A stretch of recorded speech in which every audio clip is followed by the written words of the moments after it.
les vrais objectifs de l'association, c'est continuer Villeurbanne.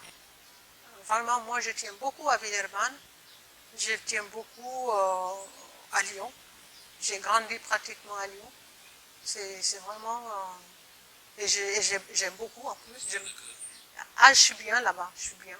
Je suis bien. Donc déjà, c'est développer l'aide alimentaire là-bas, repérer les personnes âgées qui sont isolées, qui ne peuvent pas faire les démarches pour aller demander de l'aide alimentaire, il y en a beaucoup, et ou qui ont la fierté d'aller parce qu'elles n'ont pas connu ça dans leur époque.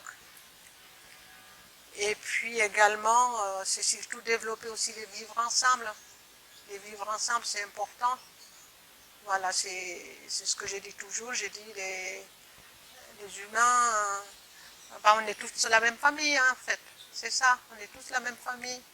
C'est comme chez nous en Guinée, on dit même la langue et les dents, c'est samaï. Hein. Des fois, vous vous mordez la langue sans faire exprès.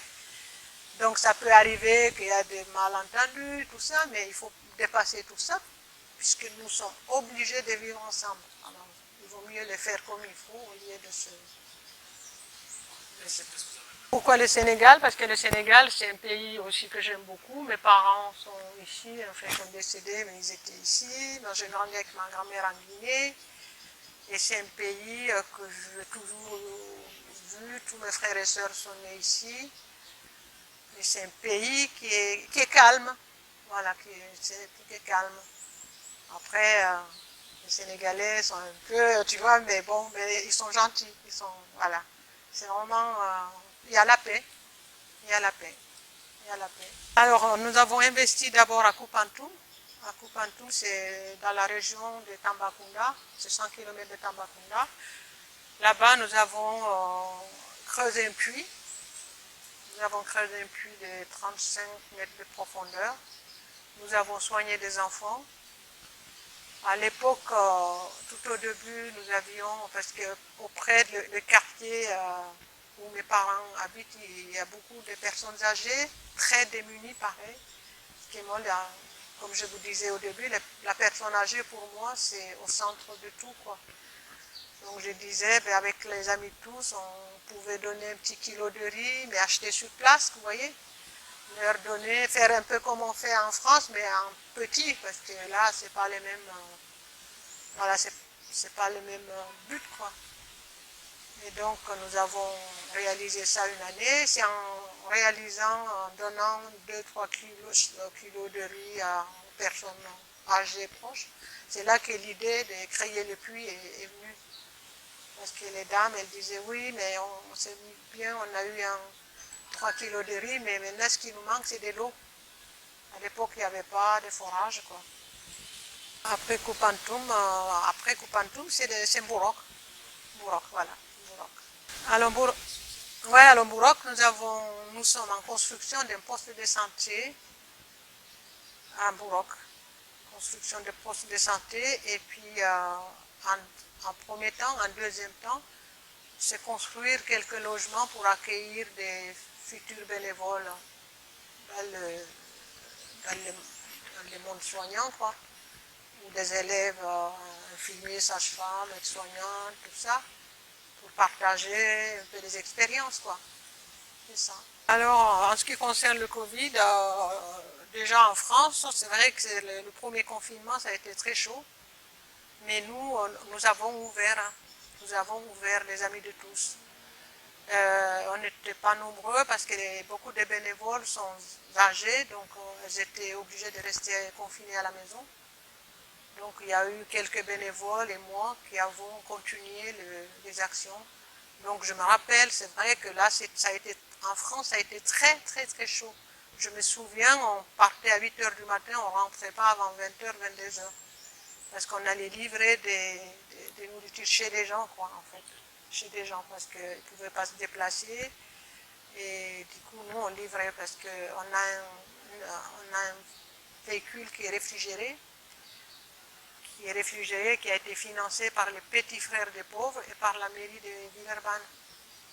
Et donc ça nous aide beaucoup parce que ça nous permet de garder la chaîne du froid de la banque alimentaire au siège de l'association, et puis de l'association chez des familles en fait. Donc nous on va vers les gens. Non seulement il y a des familles qui viennent chez nous, quand il n'y avait pas le Covid, et pendant le Covid on y allait chez elles, quelques-uns venaient avec les masques, mais bien, voilà. Voilà, ça c'est concernant Lyon, France. Et puis au Sénégal, nous devions ouvrir le poste de santé en 2020, donc ça a été retardé d'un an. Donc cette année, on voudrait bien ouvrir au moins la partie dispensaire. J'essaie de leur dire de venir nous aider, de nous soutenir, que nous sommes tous dans le même bateau, que si on coule, tout le monde coulera ensemble. Donc nous, avec nos petits moyens, on a fait quand même pas mal de petites choses. Donc il y a des preuves qu'il n'y a pas de gaspillage. Et ça a été complètement financé, je le répète, par les bénévoles, des amis de tous, qui se mobilisent, qui organisent des fêtes, qui vendent des petits bibelots, qui font des beignets, qui vendent. Et puis il y a des adhésions, vous voyez, c'est pas... Parce que on a complètement dissocié les deux actions. L'action, tout ce qui concerne en France, ça, la mairie nous soutient. Voilà, il y a les petits frères, il y a Val-de-Saône, il y a d'autres personnes que je ne peux pas tout citer parce qu'il y a vraiment des gens extraordinaires qui sont autour de nous. Après, en ce qui concerne l'Afrique, c'est différent. Là, c'est par nos propres moyens. Voilà. Non, pour le moment, nous sommes au Sénégal. Alors, avant de venir au Sénégal, nous avions fait en Côte d'Ivoire parce qu'il y a un centre de Mère Teresa en Côte d'Ivoire et on a eu amené là-bas des appareils médicaux, des appareils puériculture, des vêtements, à l'époque des médicaments, qu'à l'époque, avant 2010, nous avions le droit de récupérer des médicaments et des données. Donc à l'époque, on avait fait ça au centre de Mère Teresa à Calcutta. Et avant même d'ouvrir aussi, commencer le projet de Mourok, il y a un centre de Mère Teresa à Kaon, à Kaolack.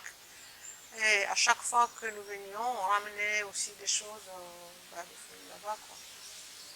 Donc, pour le moment, on voudrait finir ce projet-là. C'est pour ça qu'il faut vraiment, on demande des soutiens aussi bien le Sénégal qu'en France ou ailleurs dans le monde. On demande vraiment de l'aide pour terminer ce projet-là et pour passer à autre chose, quoi. Et surtout permettre à la population de se faire soigner, parce que l'important c'est ça. C'est ça.